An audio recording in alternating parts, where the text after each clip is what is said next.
పంచాయత్ నుండి పార్లమెంట్ వరకు భారతదేశంలో మహిళల ప్రాబల్యం చాలా ఎక్కువగా ఉంటుంది. దేశంలోని రాజకీయ నేతల్లో మహిళా నేతలు చాలా అరుదు. వారి గురించి తెలుసుకునే కార్యక్రమమే నాయకురాలు స్పెషల్ ప్రోగ్రాం.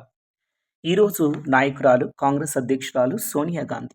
మేడం సోనియా అఖిల భారత కాంగ్రెస్ అధ్యక్షురాలు. కాశ్మీర్ నుండి కన్యాకుమారి వరకు కాంగ్రెస్ను పటిష్టం చేసిన నాయకురాలు. రాజీవ్ భార్యగా, ఇందిరమ్మ కోడలుగా భారత రాజకీయాల్లోకి వచ్చారు సోనియా. మసకబారుతున్న కాంగ్రెస్ పగ్గాలను చేతపట్టి 10 సంవత్సరాల దిగ్విజయంగా యూపీఏ ప్రభుత్వాన్ని నడిపారు. కాంగ్రెస్ సుప్రీంగా కోట్లాది ప్రజల మనసులో సుస్థిర స్థానం పొందారు. అతిరథ మహారథులైన వాజ్పేయి, అద్వానీ సైతం ఎదుర్కొని కేంద్రంలో ప్రభుత్వాన్ని ఏర్పరిచిన ప్రజానాయకురాలు. పార్లమెంట్లో ఎంపీగా, అఖిల భారత కాంగ్రెస్ అధినేత్రిగా భారతదేశ అభివృద్ధిలో కీలక పాత్ర పోషించారు. తన కనుసైగతో కాంగ్రెస్ పార్టీని శాసిస్తున్నారు మేడం సోనియా.